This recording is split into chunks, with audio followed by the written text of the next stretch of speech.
Janjian jam 3, datang jam 4. Sekolah jam 7, bangun tidur jam setengah 7. Satu hal buruk yang konsisten dilakuin sama orang Indonesia adalah ngaret. Termasuk lo juga nih, gue juga cukup yakin kalau lo pernah jadi ngaretan. Pernah nggak lo hobi ngaret nih? Nah, tapi apakah kebiasaan nggak disiplin kayak gini, itu cuma ada di Indonesia aja? Well, enggak. Hal tersebut lumrah aja sebenarnya dilakuin sama semua manusia. Tapi padahal kalau kita pikir-pikir nih, padahal ngaret itu banyak banget dampak buruknya. Mulai dari satu nih, lo kehilangan waktu yang mungkin berharga banget. Lo jadi nggak dipercaya juga sama orang lain, itu yang kedua. Dan yang ketiga, bisa aja lo jadi ketinggalan satu kesempatan yang berharga banget dalam hidup lo. Dan ternyata, dampak-dampak ini itu bisa diselesaikan kalau lo disiplin. Bayangin aja kalau misalnya lo disiplin. Lo bisa lebih dipercaya sama orang lain, lo bisa maksimalin kesempatan di hidup lo, dan bahkan lo akan lebih dipercaya dan sayang sama diri lo sendiri. Nah, maka dari itu, di video ini lo akan belajar gimana caranya ngebuat diri lo jadi lebih disiplin dan ngebuat diri lo jadi orang yang bisa dipercaya sama orang lain dan diri sendiri. Tonton aja sampai habis, akan berguna banget buat lo yang masih aja walaupun berapa video productivity yang 1% udah rilis, masih belum bisa ngontrol kehidupan lo.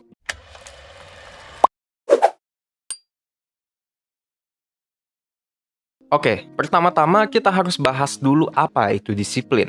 Let's keep this simple. Disiplin adalah kemampuan untuk menahan godaan. Udah, itu aja. Orang yang dibilang disiplin adalah orang yang mampu menahan godaan. Dia mampu nahan rasa males ketika harus ngerjain kerjaan, mampu nahan nafsu beli makanan-makanan gak sehat, dan lain-lain. Nah, tapi itu kan dalam jangka pendek ya. Nah, disiplin ini juga bisa kita lihat dalam jangka panjang. Contohnya misalnya lo lagi diet. Lo punya target, lo mau turun 20 kilo dalam waktu 2 tahun. Wah, gila tuh. Itu target yang lumayan jangka panjang dan nuntut konsistensi. Dan lo pasti tahu, buat mencapai target tersebut, banyak banget halangannya. Lo masih tahan nggak kalap pas lagi di undangan, lo nggak bisa makan macam-macam di luar, dan atau bahkan lo harus nge-skip makanan kesukaan lo. Cake isi coklat yang kalau digigit, coklatnya tuh meleleh di lidah lo, dan rasanya tuh lembut banget. Gue lapar. Nah, ketika lo bisa mengatasi godaan tersebut demi target panjang lo udah bisa dibilang disiplin. Sebaliknya, kalau lo belum apa-apa aja udah nggak tahan, baru buat planning, nggak lama kemudian udah lo langgar, nah itu berarti menandakan kedisiplinan lo masih bisa banget ditingkatin. Nah, sekarang pertanyaannya, kenapa orang bisa disiplin dan enggak?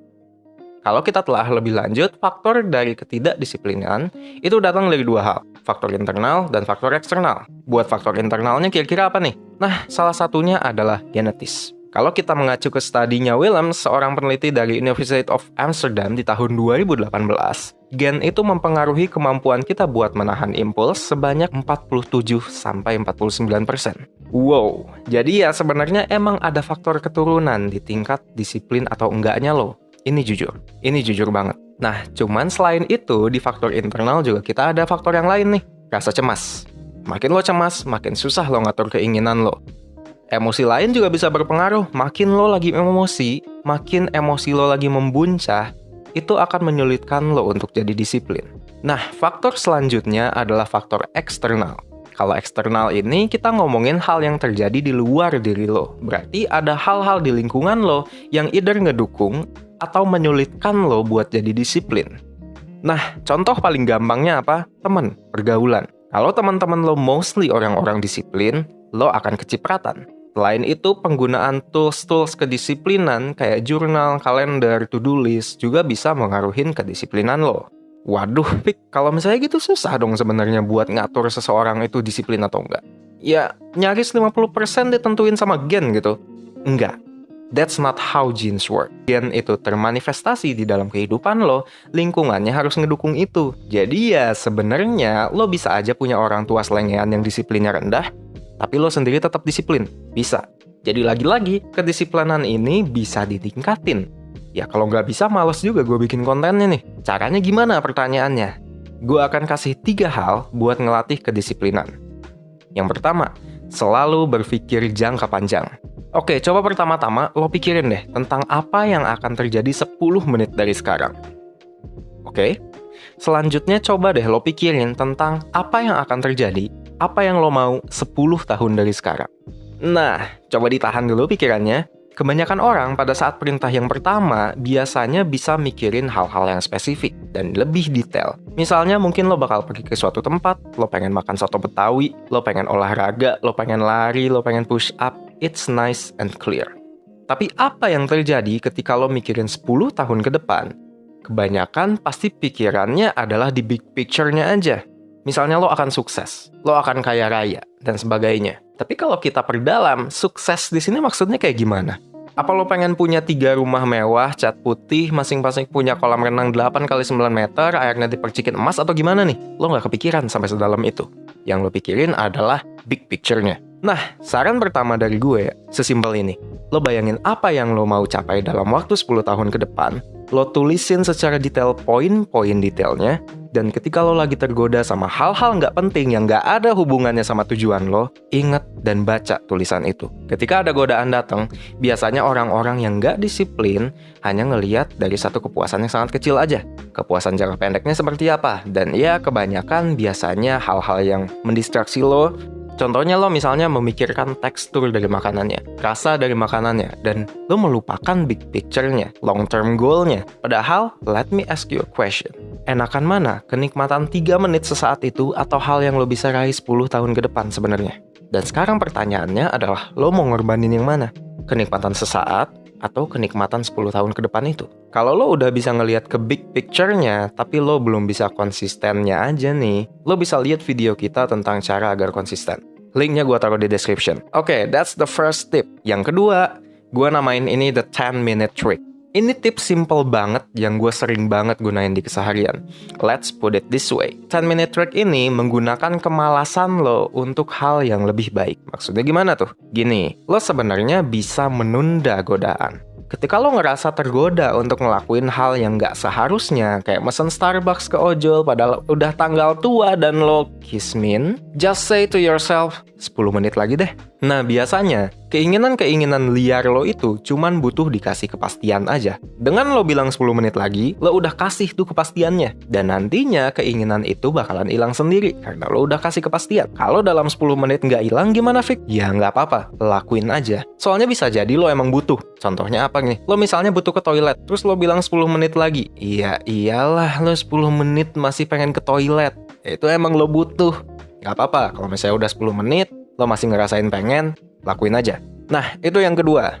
Yang ketiga, dan yang paling penting, adalah jalani hidup yang fokus. Gua nggak akan bosan-bosan ngingetin lo satu hal. Hidup yang terfokus itu jauh lebih baik dibandingkan dengan hidup penuh distraksi. Ketika lo masih sering tergoda sama hal-hal yang nggak penting, sama kenikmatan sesaat, berarti salah satu kemungkinannya, lo nggak tahu aja apa yang penting di dalam hidup lo. Atau yang kedua, lo nggak bener-bener pengen aja sama apa yang lo pikir lo pengen. Karena ketika lo tahu apa yang lo pengen dan lo bener-bener pengen itu, apa yang lo bener-bener mau untuk lakuin dengan waktu lo, it all become clear. Udah jadi jelas banget apa yang harusnya lo lakuin dan apa yang harusnya nggak lo lakuin. It could be anything. Apa yang lo mau lakuin dengan waktu lo, it could be anything. Lo bisa jadi terobsesi bikin bisnis lo sendiri. Lo bisa jadi terobsesi pengen kerja di Kalimantan. Atau lo mungkin bisa jadi terobsesi jualan di all shop lo. Dan coba perhatiin deh, sebuah kata yang gue sebut tadi, 3 kali gue sebut obses, terobsesi. You need it. Ini akan membuat hidup lo jauh-jauh lebih mudah dan jauh lebih jelas. Obsesi bukan hal yang negatif. In some instance, itu benar-benar bisa membantu hidup lo menjadi hidup yang lebih baik. Because simply put, you know what you want and where you want to be. Dan to be honest, itulah gimana caranya gue pribadi menjalani hidup. Banyak nih dari lo yang kecewa sama gue dan nge-DM IG gue bilang, loh bukannya lo seharusnya aktif di sosmed ya? Atau misalnya ke Twitter nih, kak kok Twitternya sepi banget sih?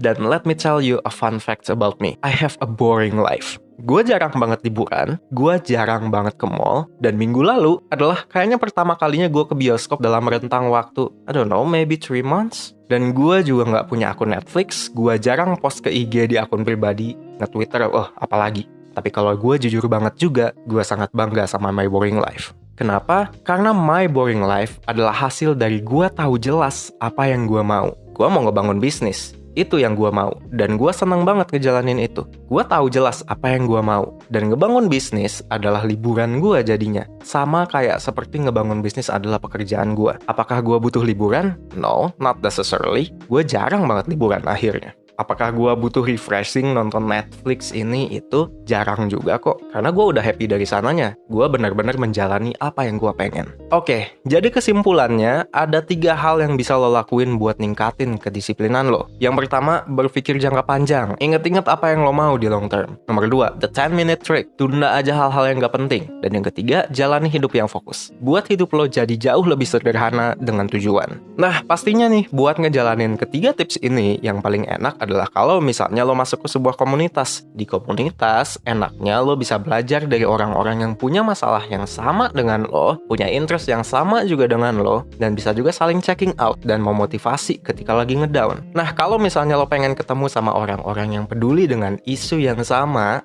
lo bisa ikutan acara offline kelas 1%. Kelas 1% akan diadain setiap minggu, mulai dari tanggal 18 Januari 2020. Nah, setiap minggunya kita akan bawa topik yang berbeda. Tanggal 18 ini, kita akan bahas soal gimana caranya lo bisa keluar dari lingkaran toxic relationship. Minggu depannya, kita akan bahas lagi soal ngatasin overthinking. Gue udah taruh penjelasan lebih lengkapnya di comment section, dan link pendaftarannya di description box. By the way, buat tanggal 18, ini tinggal tersisa kurang dari 10 seat lagi sebenarnya. So don't miss it. Lo bisa cek Instagram 1% official untuk info lebih lanjut. Nah, oke, itu aja yang gue bisa bagi. Ingat-ingat terus tips ini, tempel di kamar lo kalau misalnya bisa. Kalau lo suka video ini, lo bisa share. Dan kalau misalnya lo tahu gimana sih tips-tips lainnya buat ngembangin disiplin diri lo, taruh aja di comment section. And we can discuss about it. Gue Vicky, thank you for watching. Sampai jumpa di video selanjutnya.